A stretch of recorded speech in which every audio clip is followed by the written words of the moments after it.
cultural diversity, deep family roots, and community commitment, Fresno, California is experiencing a new energy throughout its downtown. Join us as we explore a vibrant art space, celebrate the rebirth of a 4-generation family tavern and Italian restaurant, visit a cherished fish market, discover a unique cafe serving up more than just meals, and savor some amazing soul food. Downtown Fresno, California. Come on, let's dine out along the road.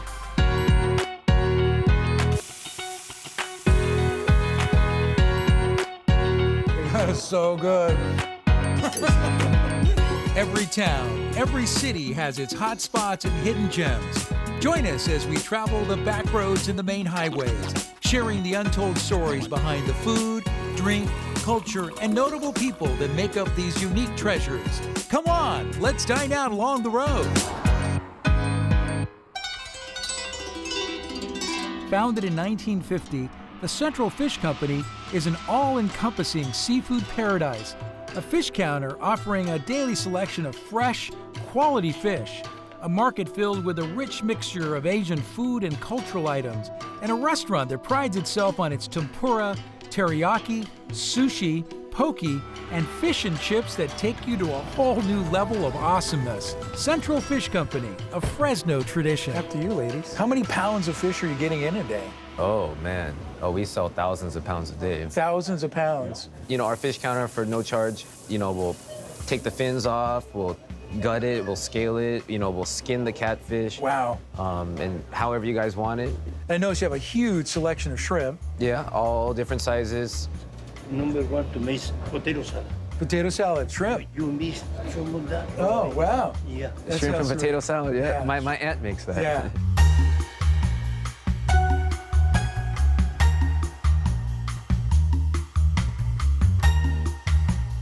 So we're gonna make, what kind of sushi are we gonna make? So we are gonna make our spicy tuna. This is fresh every day. You got it right there from the market. That's right. Yeah. That's right. Fresh every day. How's that, Dylan? So go ahead and spread it out just a little bit more. Yeah, a little bit more. Yeah. Even. There you go. Okay, so go ahead and get your cucumber. Okay. And then what we're gonna do is get the tuna. There you go. And then. And then we're just gonna spread it out. You're gonna go over it like this. Over it like that. Like that. There you go. And then you're gonna press down a little bit and then just roll it. Just roll it. Just roll it. A little squirt out the side. There you About are. right. There Can it I try is. this? Yeah, go for it.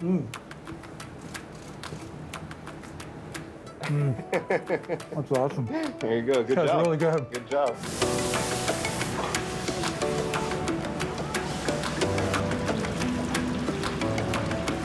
This looks amazing. What do we have here? Well, this is the salmon poke, and this is the tuna poke. This is kind of like a dragon avocado roll with eel and avocados. And this is our salmon teriyaki with some seaweed salad and rice. And I tell you, one of the things I love most about your restaurant is this right here. Yeah, that's the fish and chips, award-winning. This is your signature item. Now, what kind of fish is this? This is a whitefish, right? Yeah, Alaskan cod. Yeah. I mean, you've been here for a long time. Since 1950. Since 1950s. Your great uncle started the entire little market, and it was a small little fish store, but it's grown into this. So. Yeah, it was a small little fish store, a few stores down on Kern Street. Moved in here in 1979. There's a history here and a legacy here, and I think one of the things I really admire about your family and what you've done here at Central Fish is your connection to the community. I mean, a school's named after your uncle. Oh yeah, that was a big deal, especially to my entire family when they wanted to name a school after my uncle. So they built a Akira Yokomi Elementary School. I believe it's still a magnet school right there in downtown, next to Community Hospital. A lot of things have changed in Fresno, especially downtown Fresno. How important is it for you to be right here in the center part of Fresno downtown? When we moved here in 1979, a lot of people were telling my uncle, you gotta move up north, but he wanted to stay in his community. Well, don't change. I mean, the name is, appropriately named, Central Fish, because you're really central to what goes down in downtown Fresno. Great job. Yeah, Great thank job. you. Nice to meet you. Yeah. Downtown's iconic Cosmopolitan Tavern and Italian restaurant, or better known as the Cosmo to locals, recently relocated adjacent to the Fresno Convention Center. This four-generation family establishment continues to serve its legendary lunchtime sandwiches and salads, while by evening, transforming into an elegant dinner house featuring mouth-watering bone-in filet mignon, pan-roasted Chilean sea bass, pasta traditions, and house specialties like pasta alla Cosmo with lobster. Culinary nirvana with a full bar. Tell us what you make is here. So we have our version of the Cosmo. It's pretty much a traditional Cosmo. We use Tito's vodka, some Grand Marnier, cranberry juice, but we also add some Cardella Moscato. This is a brandy Manhattan. This is kind of like our family's classic drink. It's a California Corbel brandy, sweet vermouth with a lemon garnish. This is the Mendota Mule. Okay. This is Mendota right down the street, melon capital of the world. So we use the Grey Goose melon vodka. Tastes like a ripe cantaloupe with some good cock and bull ginger beer, fresh lime garnish. That's amazing. You know, we're sitting at a bar that has a lot of historical significance for your family. Mm-hmm. Well, my family built this bar, or had this bar built in 1933, right after Prohibition was repealed. It was built actually not too far from where our previous location was, at the Murray Showcase Company. You're really an institution in downtown Fresno. You've been here for a long time. You know, I love coming here for lunch, those amazing tri-tip sandwiches you're known for, those great burgers. You have this really elaborate wine list. And I know that one of your goals is to really kick up the dinner menu and take it to a whole different level. For lunch, we have to really do what we do and do it well because of the kind of service it is. Everyone that works downtown, you know, they have a relatively short lunch break. So, easy, nice, simple things like soups, sandwiches, salads, done really well, served, efficiently. That's our basis for lunch. But at dinner, we have the opportunity to, kind of go outside the box and to really, have fun and get creative and put some really high-end stuff on the menu. Is there something that you really like to cook, and is there something that's your kind of signature dish here? I love the bone-in filet. It's my, kind of my go-to. The Chilean sea bass is another one of my absolute favorites. Whenever I crave seafood, I like to go for that. It's got a lot of great pasta dishes. Pasta alla Cosmo, it's got a little bit of everything. It's got mussels, prawns, it's got the sea bass in it. Gary, nice to meet you. Nice to meet you. I'm thinking about this beautiful restaurant and your four generations of family that have lived in Fresno here since the early 90s. There's been a Lanfranco in Fresno since the early 1900s, hasn't there? Yeah, very early 1900s. Yeah, tell us that story.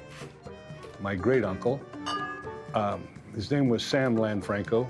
He first purchased a property on the corner of Fresno and G Street, and we think around 1902. And another great uncle purchased the property and put my dad in business in 1933 when Prohibition was repealed. Wow. So liquor came back to California in 1933, and that's when my dad started the Cosmopolitan Tavern.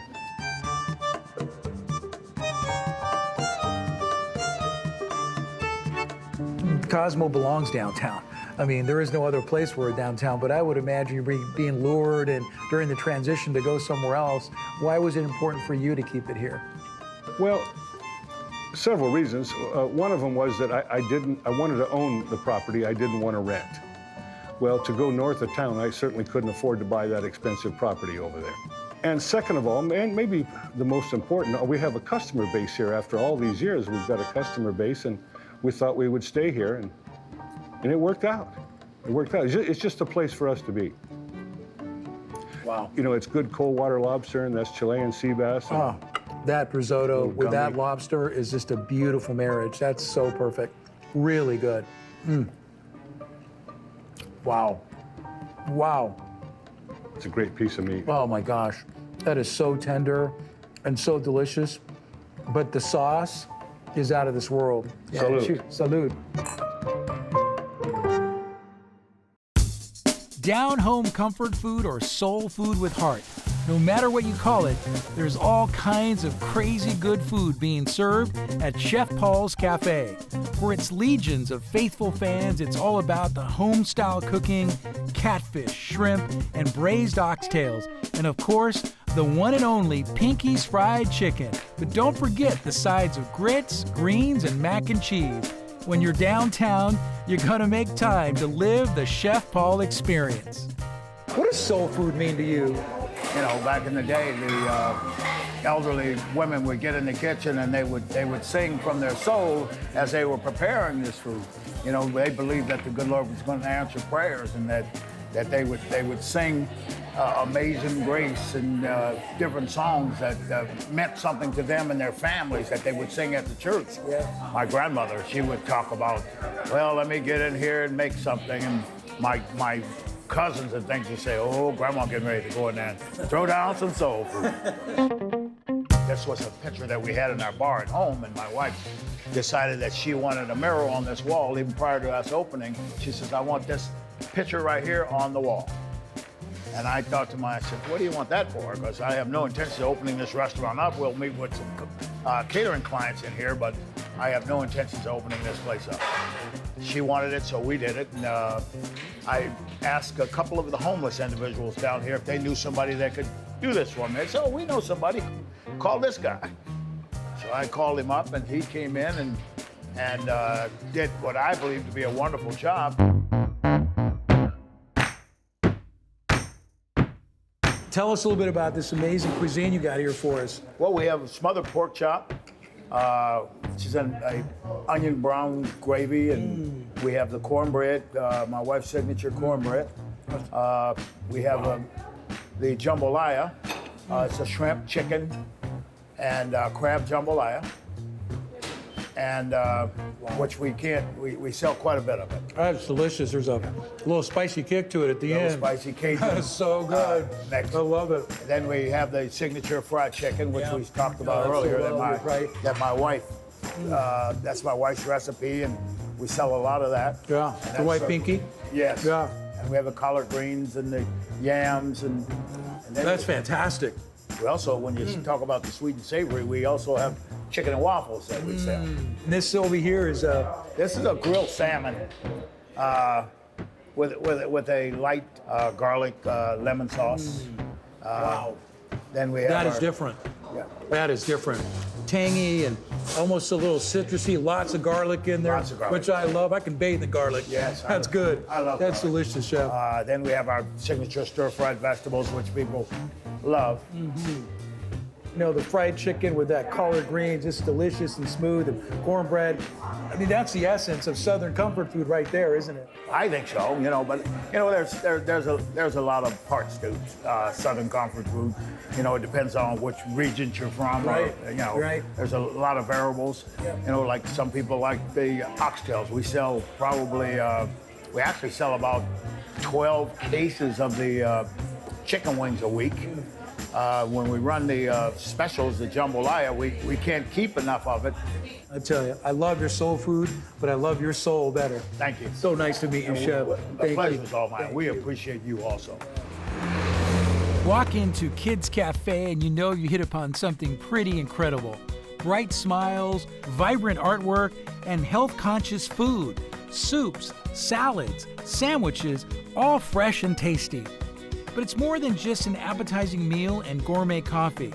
Operated by the Fresno County Office of Education, the cafe provides special needs students valuable social and work skills, helping them to transition into future jobs. Great food, a great cause. Kids Cafe 2019 definitely has downtown Fresno pointed in the right direction. You know, Paul, one of the first things that I see when I come in here is this long, elaborate, really refined menu. Yeah. I mean, it's incredible, and I think the food here is really, really good. Where did all the inspiration come from the different menu items? Well, honestly, it came from our community. There's a ton of local produce. There's a ton of fresh, growing businesses in the area. We really wanted to showcase a lot of what our valley is offering, as well as give our students an opportunity to see where their food is coming from, where they're eating out, and where that food is coming from. What do you recommend? What's really good? By far the gym special, most popular, outstanding. It's a grilled chicken sandwich with avocado, fresh lettuce, fresh tomato, crisp bacon, and our house-made garlic spread on crisp sourdough bread. out of this world. If you're into something a little more fresh and vibrant, our garlic chicken Greek salad with those tangy Kalamata olives and the sour marinated onions paired with our sweet balsamic lemon vinaigrette, really, really a great treat. And then if you're a sweet tooth at all, we make the most amazing bread pudding you've ever had here. We top it with a house-made caramel sauce and candied pecans. Out of this world. What about that tomato bisque? I've eaten that. It's and your poblano chowder too. The homemade soups you kind of make every day. Those are delicious. Well, thank you very much. We use wholesome ingredients, and then we use fresh garnishes every single day. We prepare them. Our guests really love our soup options, and we're just so proud to offer them. And you know, the restaurant business is so hard, right? It's a lot of work and a lot of energy. And what are some of the unique challenges that you have to deal with now and on this side of things and dealing with students and the culinary side? Sure. Well, if you can imagine, we take all of what the challenges that are in the mainstream world of restaurants, and they are still they're still here. Those are the same challenges, and then we have our students who have a set of their own challenges. And so marrying those two, I guess solutions together is what we try to do. We try to find ways that our students can see that the challenges that they experience here are not too dissimilar to the challenges that they experience in their own lives. Wow, look at that. Oh my gosh. That looks amazing. All right, I love it. I can't wait. You know, it's amazing. When you walk into the door, I just looked at your smile and you just lit up like the world had changed. Every worry, every stress you have being a county superintendent just gets melted away. It does. When you see kids that are actually thriving, when some may think, well, they have limitations and there may be things that they can't do. You know, this proves everyone wrong. These kids are so capable of doing so many things, and you know, the love in their hearts that they all have, and it's so genuine. The food here is really good. The menu is refined, it's long, there's a lot of different options in there, but what I love when I walk in here and I see the spirit of compassion and partnership and connection, where did this vision come from? Well, yeah, you know, I've got amazing staff who love kids, but you know, one of the things that we do as county superintendent, I'm tasked with serving some of our most medically fragile special needs kids in the county. And we serve kids from birth to 22. But there's one program that it's the 18 to 22-year-olds. It's our adult transition program. And what it is, Ray, it's preparing kids to go out and live independently, to maybe seek employment. And a lot of it is social interaction. Everything in this room has some sort of a story, whether it was volunteers, business owners, community giving back because they understand the value in doing this, to our own staff sitting in here countless hours, sanding a raw piece of wood that was donated from Reedley College, to welding the pedestals, to my staff volunteering after hours, to all of this artwork. These are kids' artwork. These kids have outshined our expectations every day. We watch what they're capable of doing. To see it all open is very exciting, and to see the kids and how much they've grown during this time is incredible. I cannot even tell you the feeling. People who barely really wanted to approach anybody or talk or anything along that line have really come out of their shells, and we have people now approaching us to employ them, and so that part is very exciting for me. What's the next step? The next step for me, I would love to see this expanded into more of the rural areas. They don't have places to go, and sometimes they have a hard time being transported to different places to get work experience. Yeah, there's a lot of students and families owe you a debt of gratitude, I think, for having the vision and the courage just to push it forward. Really great job. The heart of any city's resurgence is its creative community. Contemporary with amazing architectural detail, 1821 Gallery and Studios is housed in a beautifully restored 1947 industrial building. The gallery features collective studios and original works by local artists, offering a range of artistic pieces from paintings and sculptures to photography and more. 1821 Gallery and Studios, a must-see on your downtown visit. You know, I love your studio. I can't, imagine that this was once a break and alignment shop. It was. Yeah. It was built in 1947. None of this was here. This was all one big open warehouse. I thought I would just put in some studios, rent those out, put some art up for Art Hop, call it a day. Yeah. But the bar got set, Yeah. and once the bar's set, there's no going back Can't down. go back down. What do you want people to know about the art scene and the art vibe here in downtown Fresno? We have a huge art scene here, you know, and we have world-class artists here. I put up all the spaces. I sat here for 3 months with no tenants. I thought it was the worst idea I'd ever come up with, you know? But then in 1 month, all the spaces were full. Downtown, we've never had more energy than we have right now. Yeah. Here's one of my favorite artists. I'm a big fan Michael of Michael Garcia. He's probably one of the most spiritual, soulful people. You know, I mean, there's a lot that goes behind his meanings. Yeah. This is all found materials that he burns and drills and scrapes and layers. Tell me about this Peggy artist. Gelmini. Yeah. She's probably one of the most prolific artists in the area, and she's very successful. This is a good example of her capturing light. This is a great one with light. And what she's doing in these areas is she started registering what she was seeing when she was flying into Fresno. So these are kind of aerial shots of the areas that we're used to. Hi, how are you? Good, how are you? Yeah, I saw the menu. I mean, everything on there looks awesome. Yes. But I think I'm gonna try those really cool mango asada tacos. Yeah, the Rockstar torta. Okay. Oh my gosh, that looks awesome. Thank you. There's Bruce. Ah, here's mine. Let me open this up so you can see This is a mango asada with cilantro and onions. This is so good.